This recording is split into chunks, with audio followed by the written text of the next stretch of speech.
गठबंधन सरकार का बहुत बुरा हाल होगा। जैसे आचार संहिता लागू हो जाएगी, इनका बहुत दुर्गति होगी। जैसे कोल्लू पाटिया पाछे कौन रोया करे न्यू होगा।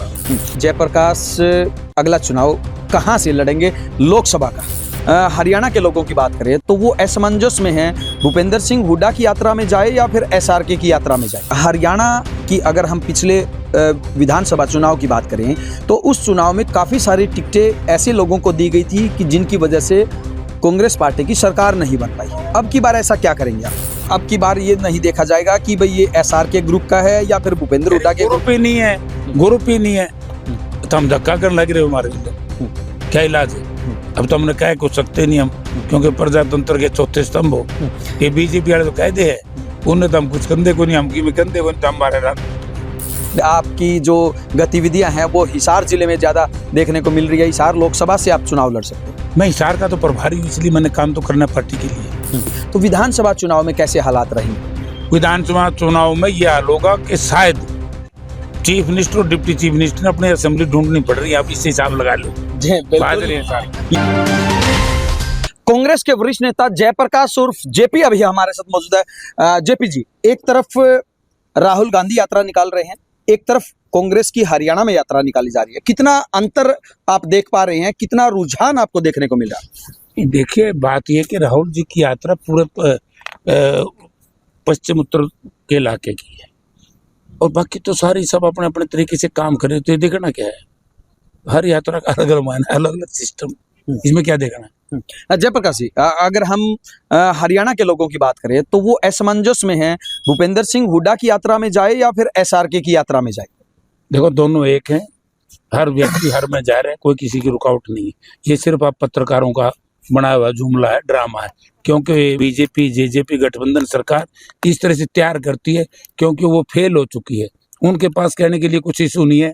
भ्रष्टाचार चरम सीमा पर है, कानून स्थिति चौपट हो चुकी है, महंगाई चरम सीमा पर है, तो इसलिए उनके पास एक ही ड्रामा, कोई नहीं, कांग्रेस सारी एक है। जी, जेपी जी, अगर हम बात करें गठबंधन सरकार की तो क्या लगता है आने वाले समय में क्या माहौल रहेगा हरियाणा की राजनीति का? गठबंधन सरकार का बहुत बुरा हाल होगा। जैसे आचार संहिता लागू हो जाएगी, इनका बहुत दुर्गति होगी। जैसे कोल्लू पाटिया पाछे कौन रोया करे न्यू होगा।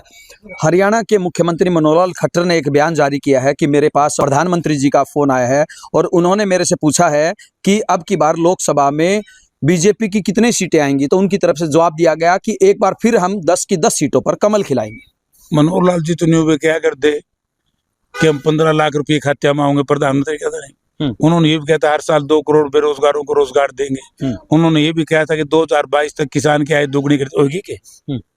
कौन विश्वास करे? मनोहर लाल जी की बात पर कोई विश्वास नहीं करता। युवाओं के रोजगार की अगर हम बात करें तो उनकी तरफ से कहा जा रहा है कि हमने लाखों रोजगार दे दिए। उन्होंने तो 32 लाख तक के रोजगार देने की बात कह दी। यार, वो उनकी बात पर कोई विश्वास ही नहीं कर रहा। उसकी बात पे चर्चा करनी चाहिए जिसकी बात को जनता के जहन में उतरे। आज इस गठबंधन सरकार के किसी भी नेता की कोई बात किसी के जहन में नहीं उतरी। सब कह रहे कि बेकार बात करते हैं, भ्रमित करते हैं, झूठ बोलते हैं। पूरा हरियाणा जानना चाहता है कि जयप्रकाश अगला चुनाव कहां से लड़ेंगे लोकसभा का? जहां से पार्टी कहेगी। लोकसभा का चुनाव पक्का लड़ेंगे? कोई पक्का कच्चा नहीं, तो पार्टी का फैसला, पार्टी जो फैसला करेगी। ऐसी अटकलें लगाई जा रही हैं कि आपकी जो गतिविधियां हैं वो हिसार जिले में ज्यादा देखने को मिल रही है। हिसार लोकसभा से आप चुनाव लड़ सकते हैं। मैं हिसार का तो प्रभारी हूं, इसलिए मैंने काम तो करना पार्टी के लिए।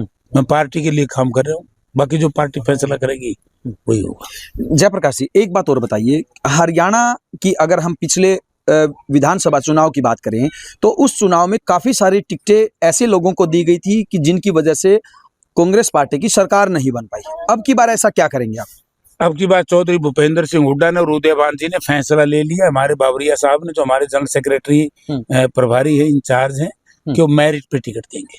तो मेरिट की तो बात पिछली बार भी कही थी। नहीं, पिछली बार कोई मेरिट की बात नहीं कही थी और अब की बार प्योर मेरिट पे दी जाएगी। जो जीता होगा वही उसी को देंगे। मतलब अब की बार ये नहीं देखा जाएगा कि भाई ये एसआरके ग्रुप का है या फिर भूपेंद्र हुड्डा के ग्रुप ही नहीं है, ग्रुप ही नहीं है तो हम धक्का करने लग रहे हो हमारे लिए। क्या इलाज है? अब तो हमने कह कुछ सकते नहीं हम, क्योंकि प्रजातंत्र के चौथे स्तंभ हो। ये बीजेपी वाले तो कहते हैं, उन्हें तो हम कुछ कंधे को नहीं, हम की कंधे को नहीं, तो हमारे रात।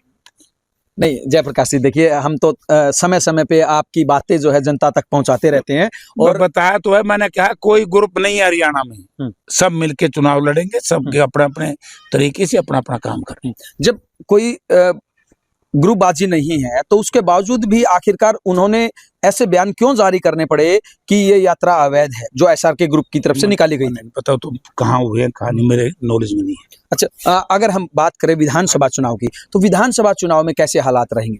विधानसभा चुनाव में यह हाल होगा कि शायद चीफ मिनिस्टर और डिप्टी चीफ मिनिस्टर ने अपनी असेंबली ढूंढनी पड़ रही है, आप इससे हिसाब लगा लो। जी बिल्कुल, ये थे जयप्रकाश उर्फ जेपी, जिनका साफ तौर से कहना है कि आने वाले लोकसभा और विधानसभा चुनाव के अंदर अब की बार कांग्रेस को जनता सिर आंखों पर बिठाएगी। वीडियो जर्नलिस्ट हनीफ के साथ अजय लोहान, बिंदास रहना।